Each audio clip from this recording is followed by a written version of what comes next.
দীর্ঘ ৩৬ বছর পর ঈদ জামাতে একসঙ্গে রাষ্ট্র ও সরকার প্রধান।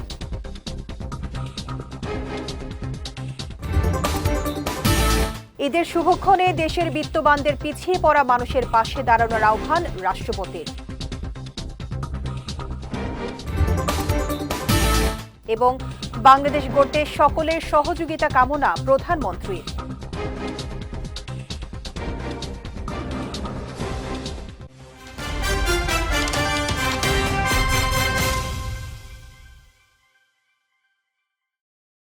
আসসালামু আলাইকুম। ঈদ মোবারক। পুষ্টি চা নিবেদিত বিজয় রাতের সংবাদে আমন্ত্রণ জানাচ্ছি আমি শেখ তাসফিয়া করিম। শুনছিলেন শিরোনাম, এবারে বিস্তারিত। পবিত্র ঈদ উল ফিতরের আনন্দে উদ্ভাসিত সারা দেশ। রাজধানীর জাতীয় ঈদগাহ ময়দানে অনুষ্ঠিত হয়েছে ঈদ উল ফিতরের প্রধান জামাত।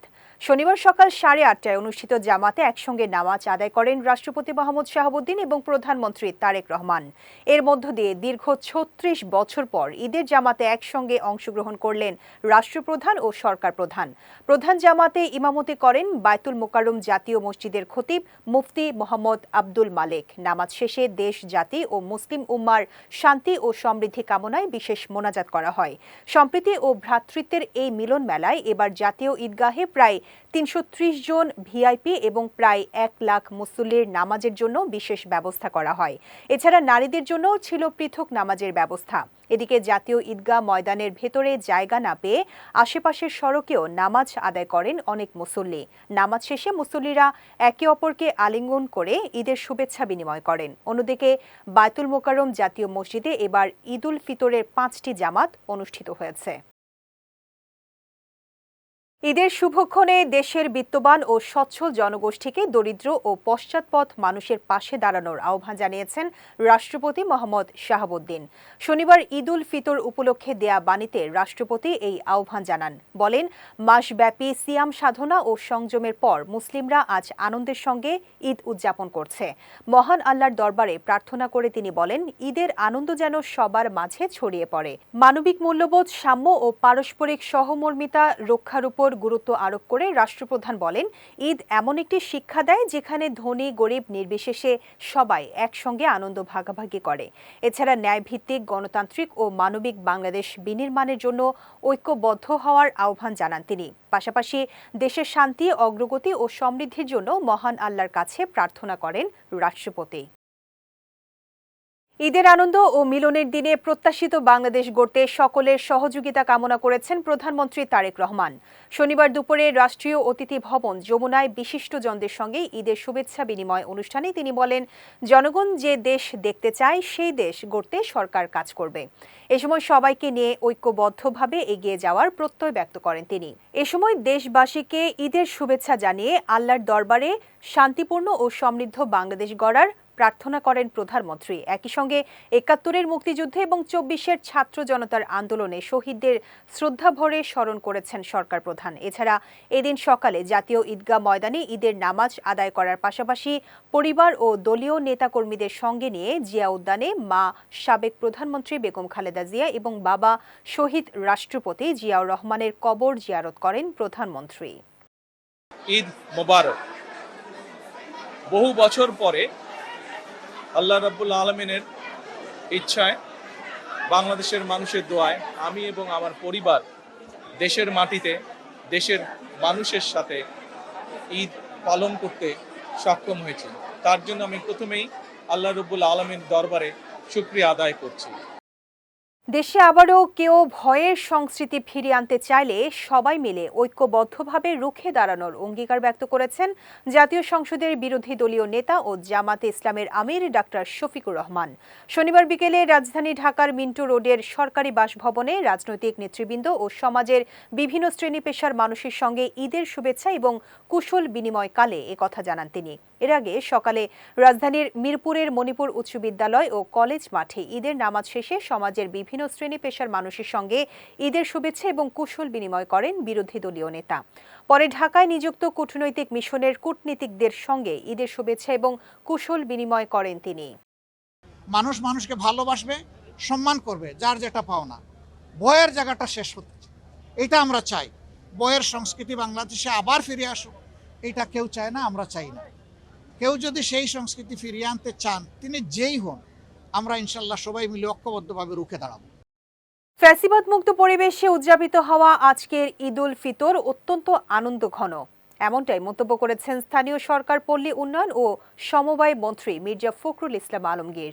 শনিবার জাতীয় ঈদগাহ ময়দানে ঈদের নামাজ শেষে গণমাধ্যম কর্মীদের তিনি কথা বলেন। তবে সাবেক প্রধানমন্ত্রী ও বিএনপি চেয়ারপারসন খালেদা জিয়া বিহীন ঈদকে বিষাদময় হিসেবেও অভিহিত করেছেন তিনি। ঈদুল ফিতরের নামাজ আদায় করেছি। আমরা দীর্ঘ 1 মাস সিয়াম সাধনার পরে এই ঈদ আমাদের সকল বাংলাদেশের মানুষের কাছে অত্যন্ত আনন্দের। সেই সঙ্গে আমাদের ব্যথার এই জন্যে যে এই প্রথম আমরা ঈদুল ফিতরের নামাজের পরে আমাদের দেশনেত্রী বেগম খালেদার সঙ্গে যে আমরা দেখা করতে যেতাম, সেটা এবার সম্ভব হচ্ছে না।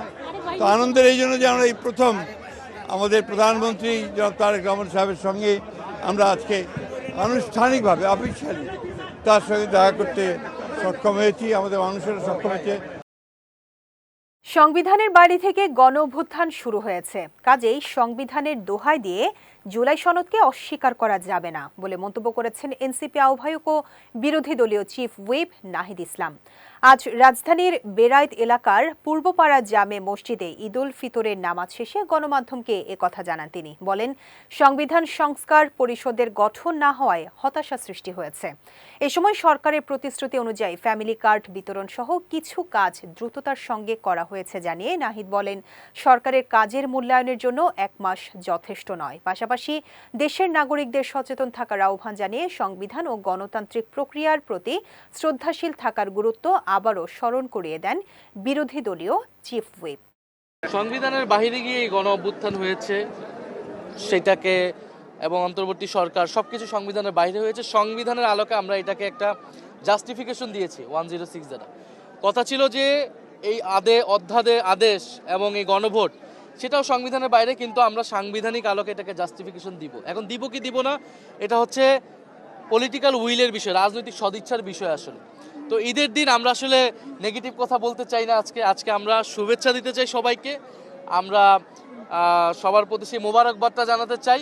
আমরা আশা করব এই বিষয়গুলো নিয়ে আমরা ঈদের পরে, আমরা ঈদ তো আজকে চলে গেলে এরপরে সংসদ হবে, বাহিরে আমাদের কর্মসূচি থাকবে, সেখানে আমরা কথা বলবো, আলোচনা করব।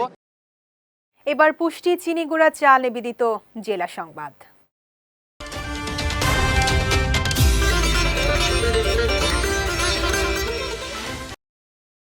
প্রধানমন্ত্রী তারেক রহমানের নেতৃত্বে সরকার গঠনের পর এই প্রথম একটি ধর্মীয় উৎসবে স্বতঃস্ফূর্তভাবে সবাই মিলিত হতে পেরেছে বলে মন্তব্য করেছেন তথ্য সম্প্রচার মন্ত্রী জহির উদ্দিন স্বপন। শনিবার বরিশালের গৌরনদী সরকারি কলেজ জামে মসজিদে পবিত্র ঈদ উল ফিতরের নামাজের পর সাংবাদিকদের সঙ্গে আলাপকালে তথ্যমন্ত্রী এমন মন্তব্য করেন।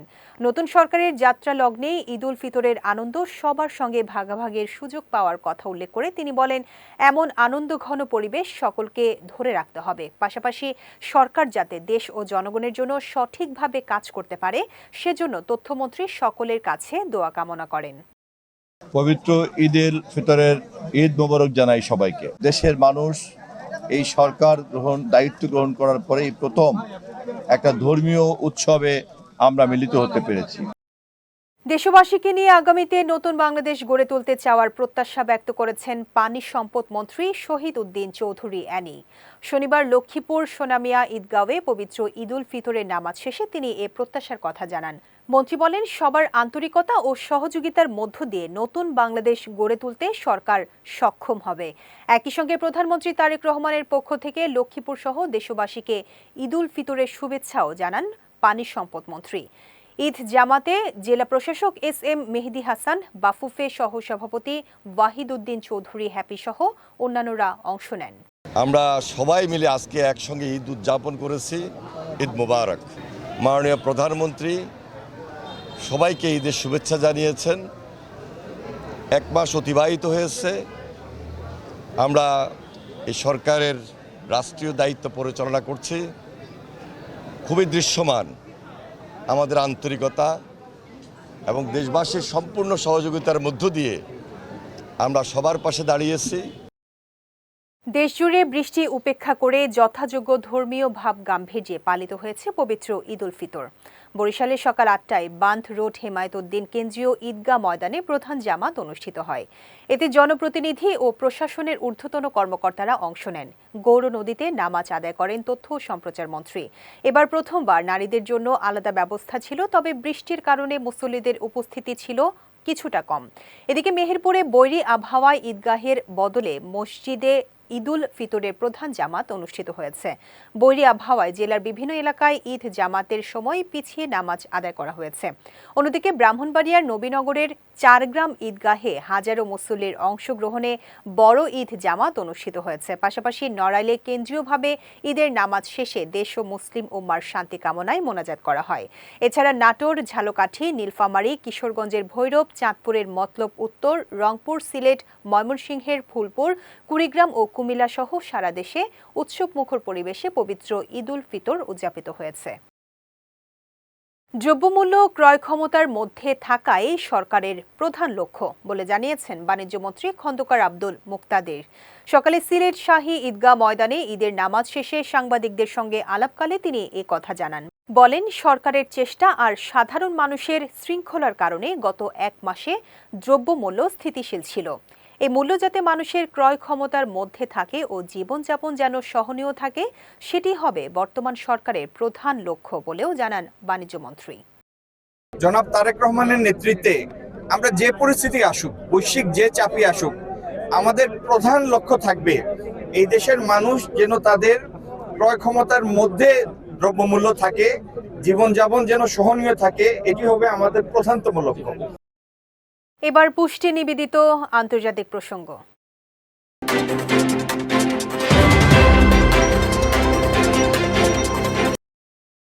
আন্তর্জাতিক অঙ্গনে নতুন করে উত্তেজনা ছড়িয়েছে ইরানের ক্ষেপণাস্ত্র হামলার খবরে। ভারত মহাসাগরের দিয়াগো গার্সিয়ায় অবস্থিত যুক্তরাষ্ট্র ও যুক্তরাজ্যের যৌথ সামরিক ঘাঁটিকে লক্ষ্য করে ইরান অন্তত 2টি মাঝারি পাল্লার ব্যালিস্টিক ক্ষেপণাস্ত্র ছুড়েছে বলে জানিয়েছে আন্তর্জাতিক গণমাধ্যম। দ্য ওয়াল স্ট্রিট জার্নালের এক প্রতিবেদনে মার্কিন কর্মকর্তাদের বরাতে বলা হয়েছে, ক্ষেপণাস্ত্র দুটির মধ্যে একটি মাঝ আকাশেই যান্ত্রিক ত্রুটির কারণে লক্ষ্যভ্রষ্ট হয়, অপরটি প্রতিরোধ ব্যবস্থার মাধ্যমে ধ্বংস করা হয়। ফলে ক্ষেপণাস্ত্রগুলো কোনোটি লক্ষ্যবস্তুতে আঘাত হানতে পারেনি। তবে হামলাটি পুরোপুরি সফলভাবে প্রতিহত করা হয়েছে কিনা তা এখনো নিশ্চিত হওয়া যায়নি। ক্ষেপণাস্ত্রগুলো ঠিক কখন নিক্ষেপ করা হয়েছে সে বিষয়েও স্পষ্ট কোনো তথ্য পাওয়া যায়নি। বার্তা সংস্থা রয়টার্স জানিয়েছে, এ ঘটনায় হোয়াইট হাউস, ওয়াশিংটনে অবস্থিত ব্রিটিশ দূতাবাস এবং যুক্তরাজ্যের প্রতিরক্ষা মন্ত্রণালয়ের সঙ্গে যোগাযোগ করা হলেও তাৎক্ষণিক কোনো প্রতিক্রিয়া পাওয়া যায়নি। অন্যদিকে এ বিষয়ে ইরানের পক্ষ থেকেও এখনো আনুষ্ঠানিক কোনো বক্তব্য আসেনি। বিশ্ববাজারে জ্বালানি তেলের সংকট মোকাবেলায় বড় সিদ্ধান্ত নিয়েছে যুক্তরাষ্ট্র। এরই ধারাবাহিকতায় ইরানের তেল পরিবহন ও বিক্রির উপর আরোপিত কিছু নিষেধাজ্ঞা সাময়িকভাবে শিথিল করেছে ওয়াশিংটন। নতুন এই সিদ্ধান্ত অনুযায়ী 20 মার্চের আগে জাহাজে তোলা ইরানের অপরিশোধিত তেল ও অন্যান্য পেট্রোলিয়াম পণ্য আগামী 19 এপ্রিল পর্যন্ত খালাস ও বিক্রি করা যাবে বলে জানিয়েছে দেশটি। এ বিষয়ে মার্কিন অর্থমন্ত্রী স্কট বেসেন্ট জানিয়েছেন, এই অনুমতি শুধুমাত্র বর্তমানে জাহাজে থাকা তেলের ক্ষেত্রেই প্রযোজ্য এবং এটি একটি সীমিত সময়ের জন্য কার্যকর থাকবে। তবে বিশেষজ্ঞদের দাবি, এই পদক্ষেপে বিশ্ববাজারে তেলের সরবরাহ কিছুটা বাড়লেও দামে বড় ধরনের ইতিবাচক প্রভাব পড়ার সম্ভাবনা কম, কারণ এতে ইরানের অর্থনৈতিক সক্ষমতা কিছুটা শক্তিশালী হতে পারে বলেও আশঙ্কা করছেন তারা। এদিকে ইরান ইস্যুতে সামরিক অবস্থান থেকেও কিছুটা সরে আসার ইঙ্গিত দিয়েছেন মার্কিন প্রেসিডেন্ট ডোনাল্ড ট্রাম্প। নিজের সামাজিক যোগাযোগ মাধ্যমে দেয়া এক পোস্টে তিনি জানিয়েছেন, মধ্যপ্রাচ্যে চলমান সামরিক কার্যক্রম গুটিয়ে আনার কথা ভাবছে যুক্তরাষ্ট্র, কারণ তাদের লক্ষ্য অর্জন প্রায় সম্পন্ন। যাচ্ছি পুষ্টি ড্রিঙ্কিং ওয়াটার নিবেদিত খেলার সংবাদে।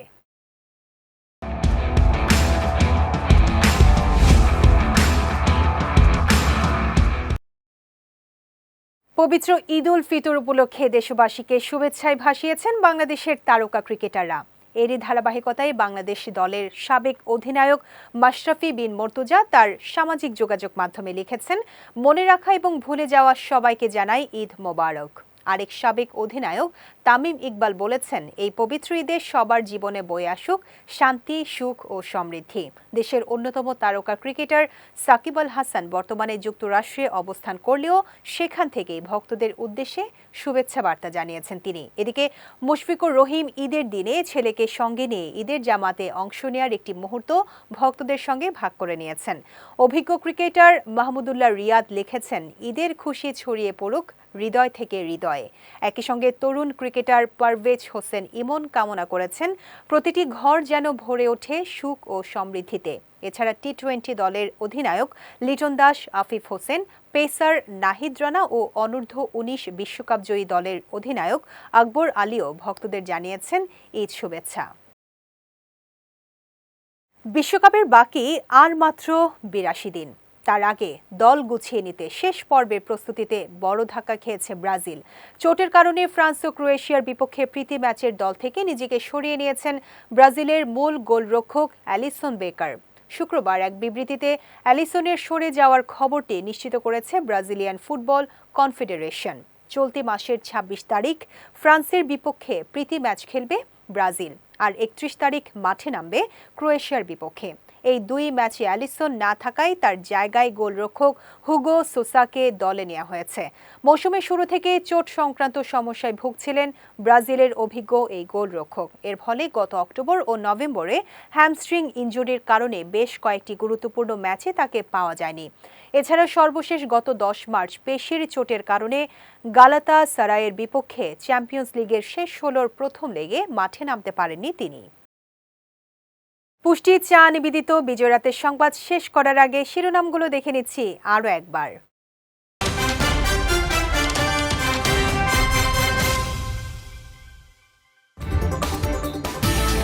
দীর্ঘ 36 বছর পর ঈদ জামাতে একসঙ্গে রাষ্ট্র ও সরকার প্রধান।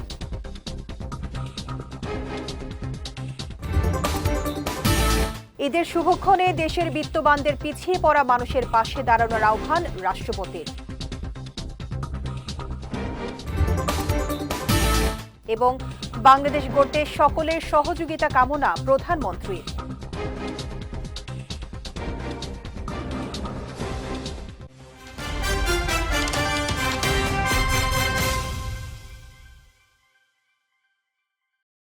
বিজয় রাতের সংবাদ শেষে সবাইকে ঈদের শুভেচ্ছা জানিয়ে আজকের মতো আমি শেখ তাসফিয়া করিম আপনাদের কাছ থেকে বিদায় নিচ্ছি।